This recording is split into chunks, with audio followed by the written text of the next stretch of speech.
Hey guys, welcome to Kid Missing TV. I am your host, Angelina Wilson, and this is a preview for July. All-American July. And of course, as a reminder, August is Unidentified August, so there'll be no Doe Fridays in August because all the other cases are unidentified. So it seems redundant. Just to remind you of what's coming up.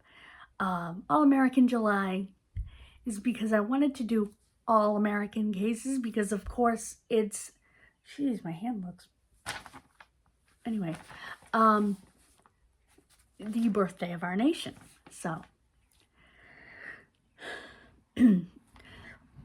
So we have the case of Ariana Fitz from San Francisco, California from 2010. She was just 2. We have the case of Bronson Perry, age 20, from Skidmore, Oklahoma. Skidmore, Missouri.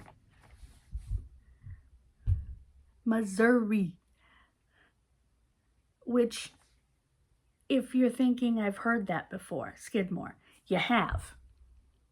And we'll talk about it a little bit during the case. Ken Rex McElroy.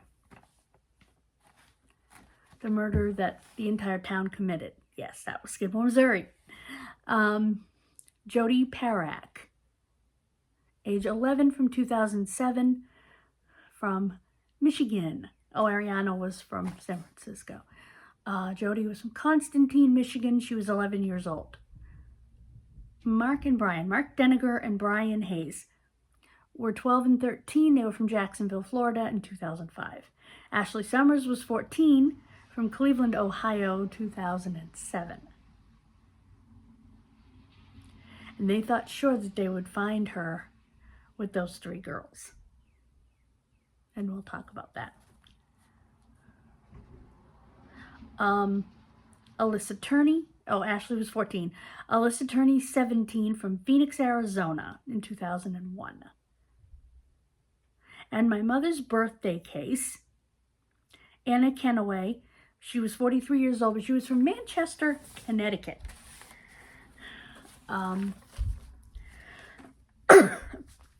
My mother's birthday case, of course, will be July 23rd. So we'll have cases 2 days in a row the last week that we do cases. Because as a reminder, I don't do cases the last week of the month because that's my writing week.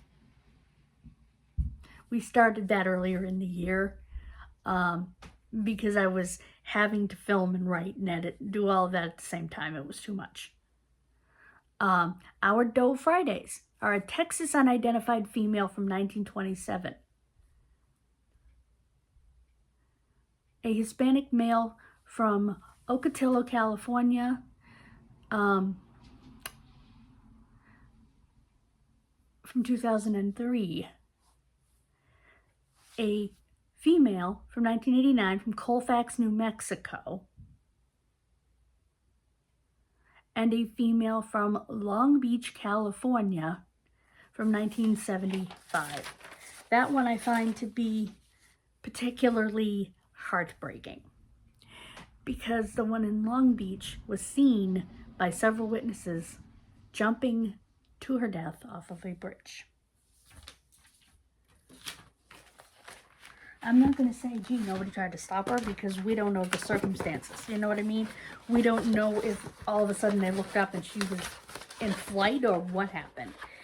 But there may not have been time, is my point, for someone to try to talk her out of it. It had to be absolutely not only heartbreaking for those people, but it had to be absolutely just traumatizing and horrendous for those people. I doubt they ever got over it in their lives. I don't know if any of them are still alive because it was 1975 and they were adults. If they are, they're pretty darn old. Well, hopefully none of them were children.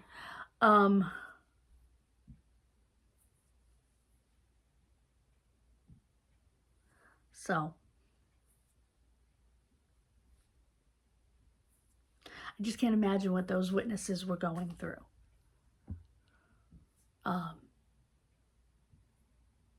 And the fact that she still hasn't been identified in 50 years. 51 years. Makes that kind of even worse. Makes that trauma even worse. That we still don't know who she was. And why a 17 to 20-year-old would be in such a state that she would feel her only option was to leap off a bridge. I mean, anyone in that state, but a child or a very young adult who hasn't even lived yet? That's just, I mean, we'll talk about it. I think we have some good cases for the month. The first case will be the New Mexico doe, because I didn't do one for the first. I did one for the 3rd, which is a Friday. 3rd's a Friday. So, yeah, the 1st is a Wednesday, but I didn't do one for the 1st. I started on Friday the 3rd. This is being done on my phone. However, I will be doing next month's on the camera. I have cleaned out the computer, and I think I'm ready to go. I have enough room to actually edit now. So, that will be good. Because even when I had room to edit, I didn't have room to keep my videos for the month. I think I'm all set on that now. I deleted a bunch of stuff, put it on a thumb drive. I think I'm going to go into downloads and do the same thing. Put it all on the thumb drive and delete it, just like I did in documents. So, that ought to save me space as well.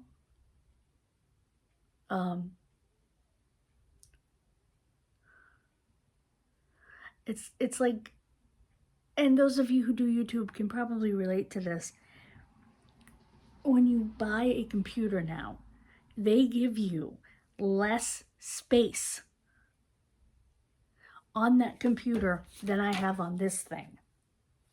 Honest to goodness, there is less space on my laptop than there is on this thing, on my iPad. Oh, it's my grandmother, but you get it.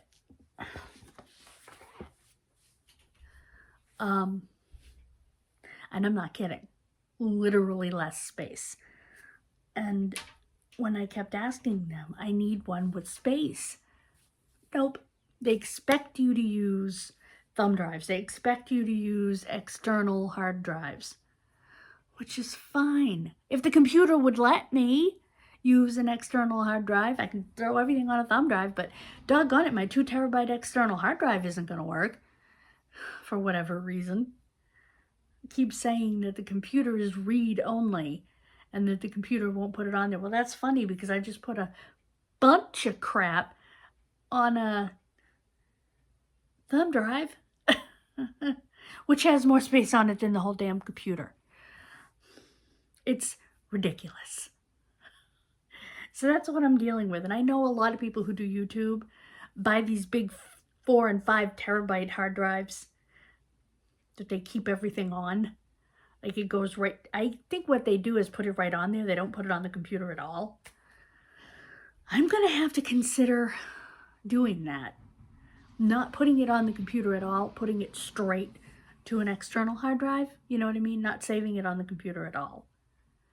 Because I would like to save my kid missing videos. My daily videos I don't really care about. Some people save them because they do compilations and stuff. I don't care about my videos on Punky's World as far as that goes. But I would like to have my kid missing videos. Because I could go back and say, okay, this is an update on this case. Here is the section of that case I want to show you. And put it in when I'm editing. Which I could do if I got myself an external hard drive that I could put the stuff on, like hook it up, put the stuff directly onto the external hard drive and not save it on the computer at all. You know, save it directly from the thumb drive not the thumb drive, but from the camera's memory card to the external hard drive. And then save the completed videos to the external hard drive.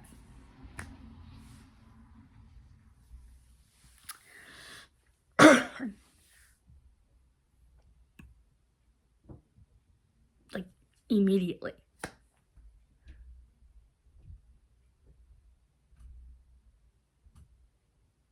So I think that's what I'm going to do.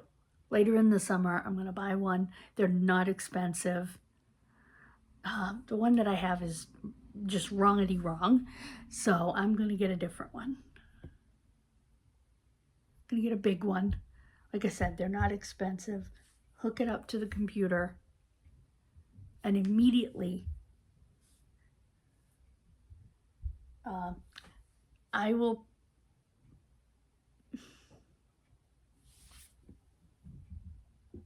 put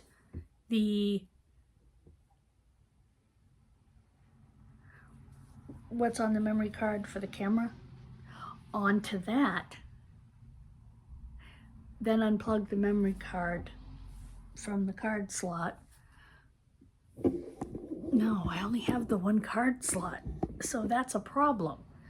What I can do is take what's on the memory card, put it on the computer, hopefully, and take that and put it on the drive, hopefully. And then when I'm done editing, save the edited stuff directly to the hard drive, because the hard drive will be plugged in. Save the edited stuff directly to the hard drive and do it by month. Make folders in the hard drive by month. Say September 2026 or whenever I do it, and then down through the months. I know you guys don't care about this. This was a preview, but I just want to give you an idea of how my mind works for the channel. So that's my plan, so I don't run into this issue again. And I will unbox it on the other channel when I do get it. So thank you for listening to me talk about it anyway. God bless you. Have a wonderful rest of your day. And I will see you July 3rd. Bye, guys.